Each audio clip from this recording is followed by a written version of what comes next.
இந்த டாப் டீனில் வந்து இந்த அளவுக்கு ரீச் ஆகி, அதுவும் இப்படிப்பட்ட பெண்கள் மனநலம் மாறுதுன்னும்போது, ஓ நானும் சொல்கிறத கேட்டு மாறுவாங்களா அப்படின்ற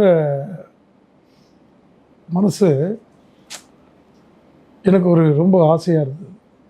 ஏன்னா இதுக்கு ஒரு சின்ன தூண்டுதலாக நம்ம இருக்குங்க அப்படின்னும்போது, இப்போ அடுத்தபடியாக நீங்கள் இந்த ஐடி பெண்களும் அதை கேட்டிருக்காங்க. நான் நிறைய பெண்கள் பற்றி நாங்கள் பேசியிருக்கோம், ஆனால் குறிப்பிட்டு பேச மாட்டோம். அது ரொம்ப எல்லாரும் பேசுவோம். இப்போ ஐடி பெண்கள் பற்றி பேசும்பொழுது அவங்க வந்து ஒரு சித்திரவதை அனுபவிக்கிறாங்கன்னு நான் சொல்லுவேன். உலகத்திலேயே கடல் ஆழத்தை கண்டுபிடிக்க முடியாது. ஏன்னா அது கண்டுபிடிக்க முடியாது. அதே மாதிரி இப்போ ஐடியுடைய ஆழத்தையும் கண்டுபிடிக்க முடியாது. ஐடி இல்லாத ஃபீல்டே இல்லை. இன்னைக்கு எது எடுத்தாலும் ஐடி தான். இன்னைக்கு ஒரு படம் ஆஸ்கார், ஒரு குறும்பு படமும் ஒரு பாடலும் இந்தியாவுக்கு பெரிய ஆஸ்கார் அவார்டு வாங்கி கொடுத்துருக்கு. அதுக்கு பின்னால் ஐடி தான் இருக்குது. அந்த ஒரு நாட்டுப்புற பாட்டு, நாட்டுன்ற ஒரு பாட்டை அழகாக ஆஸ்காரை கொண்டு போய் அந்த பின்னணியில் ஐடி தான் நிறைய இருக்குது. அதே மாதிரி ஒரு யானை, அந்த யானையை வளர்க்கக்கூடியவர்கள், ஒரு குறும்பு படம், அந்த படம் வந்து ஆஸ்காருக்கு ரெக்கமெண்ட் பண்ணி அது பெரிய அவார்டை வாங்கிச்சு. அதுக்கு அவ்வளவும் அந்த கிராஃபிக்கு அழகாக எடுத்து பின் இதெல்லாம் கொடுத்து அது கொண்டு வந்த 50% மேலே ஐடிக்கு தான் அதில் இருந்தது. அதுபோல் இன்றைக்கி வந்து நம்ம எல்லாமே ஐடிக்குள்ளே தான் இருக்குது. முன்ன என்ன சொல்லுவாங்கன்னா, ஆறு எங்கே பிறக்குதுன்னு கேட்பாங்க. மலை மேலே பிறக்குது, அது பிறந்த வீடு. ஆறுக்கு புகுந்த வீடு எங்குதுன்னு கேட்டால் அது கடல். கடல் இருந்து தான் தண்ணிகள் திருப்பி சூரியன் முன்னாடி போய் மழையாக வருது. ஆனால் ஐடிக்கு நம்ம கண்டுபிடிக்க முடியாது.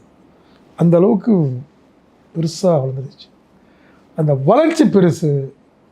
ஆனால் அதை இந்த பெண்களும் ஆண்களும் இருக்காங்க இல்லையா, அதில் அவ்வளோ கஷ்டப்படுறாங்க. என்ன காரணம் அப்படின்னா, அவங்க இந்த ஐடி கம்ப்யூட்டர் முன்னாடியே உட்காந்துக்கிறாங்க. காலையில் எந்திரிச்சு உட்காந்தாங்கன்னா அவங்க மைண்டு எதுக்குமே போக மாட்டேது. பணம் சம்பாதிக்கணும், படித்த உடனே பிளேஸ்மெண்ட்டில் அந்த பொண்ணு திறமைக்கு வேலைக்கு எடுத்துடுறான், ஒரு ஆண் திறமைக்கு காலேஜில் வேலைக்கு எடுத்துடுறான். காலேஜே உங்களுக்கு பிளேஸ்மெண்ட் ரெடி தான் சேர்க்குறாங்க. உங்கள் லைஃப் நல்லா பண்ணிக்கணும்னு யாரும் சொல்லலை, வேலை ரெடி. அது வேலை செஞ்சால் தான் வாழ்க்கையில் முன்னேற முடியும். அதுக்காண்டி வாழ்க்கையை தொலைச்சிட முடியாது இல்லையா. அதுதான் ஒரு பெரிய குடும்பம் என்றது ஒரு பெரிய கோயில். இந்த பெண்ணும் ஆணும் கம்ப்யூட்டர் முன்னாடி உட்காந்து காலையில் உட்காந்தாங்கன்னா அந்த ப்ராஜெக்ட்ஸ், பக்கத்து சீட்டில் கணவர் உட்காந்தா கூட அவ பேச முடியாது, தங்கச்சி உட்காந்தா கூட பேச முடியாது. அவங்களோட மைண்ட் செட்டப் எல்லாம் அதுக்குள்ளேயே இருக்கு. எதுக்குமே டைவர்ஷன் அவங்களுக்கு இல்லை. அப்போ என்ன பண்ணுறான், அந்த வாரத்தில் 5 நாள் அவங்க மூளை எங்கே வேலை செஞ்சா ஐடியை தவிர யாருமே தெரியல. வீட்டுக்கு போகும்போது கூட போண்டே தான் போகிறாங்க. அவங்க ஒரு ப்ராஜெக்ட், அடுத்தது என்ன, நாளைக்கு காலைல வந்துடுறேன். ஸோ இப்படி தான் இருக்காங்க. வீட்டுக்குள்ள இருக்கிற கணவர் கூட பேச மாட்டாங்க, அவரும் பேச மாட்டேன்றாரு. அப்போ 2 பேருக்குள்ளே ஒத்துமையாக அங்கேருந்தே புரியுது. அப்பா என்னப்பான்னு கேட்டால் வரம்பா, 4 லட்சம் சம்பளம் வாங்குறாங்க, 3 லட்சம் சம்பளம் வாங்குறாங்க, 2 லட்சம் சம்பளம் வாங்குறாங்க. இது எல்லாத்தையும் இன்னொரு பெரிய இது கேட்டிங்கன்னா கால் சென்டர் நைட்டில் இருக்குது. அவங்க சம்பளம் என்ன? அந்த பெண்களும் இதில் அவசரப்படுறாங்க. இவங்க எல்லாம் மன ரீதியாக ப்ரெஷர் வந்துடுது. அந்த ப்ரெஷரை சரி கட்டுறதுக்கு என்ன பண்ணுறான், சனி ஞாயிறு நீங்கள் ஒரு சின்ன பிக்னிக் மாதிரி போங்க. எங்கேயோ ஒரு இடத்துல, இப்போது ஈசிஆர் ரோடு, எங்கெல்லாம் பண்ணை வீடுகள் இருக்குது, எங்கெல்லாம் கூட்டு போய் இவங்க அழுத்தத்தை குறைக்கணும் அப்படின்னு கம்பெனிக்காரனுக்கே தெரியுது. ஆனால் அந்த ஒர்க் பண்ணுறவங்களுக்கு தெரியல. இது ஏன் நம்மளை கூட்டு போய் அங்கே உட்கார வச்சு ரிலாக்ஸ் பண்ணுறாங்க, நீங்கள் பண்ணுங்கள் அப்படின்னா, அது கணவன் மனைவி மட்டும் ரிலாக்ஸ் பண்ணல, மொத்த டீமே கூட்டு போய் இன்றைக்கி இந்த டீம்னும் போது அப்போ அந்த இடத்துல ஒரு பிரிவினையை தூண்டுற மாதிரி ஆகிப்போகுது. அவங்களுக்கு சுதந்திரம் இல்லையே. அங்கே போனாலும் நாளைக்கு நீ என்ன பண்ண, நீ என்ன பண்ண, இந்த 2 இளம் வயதுடைய உறவுகள் கூட அங்கே நிம்மதி கிடையாது. அந்த மாதிரி மிஷினாகவே மாறி சில பேருக்கு ஒரு 35 வயசுலேயே அவங்க லைஃப்பை இழக்கக்கூடிய சூழ்நிலைக்கு உருவாயிடுறாங்க. இந்த 2 வருஷம்தான் அதில் இருந்து 30 தாக்கு பிடிக்கிறாங்க.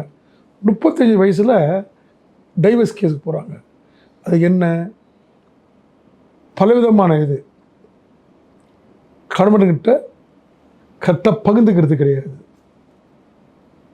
2 பேரும் ஷேரிங், அவங்க ஃபேமிலி இவங்க ஃபேமிலி, அது கிடையாது.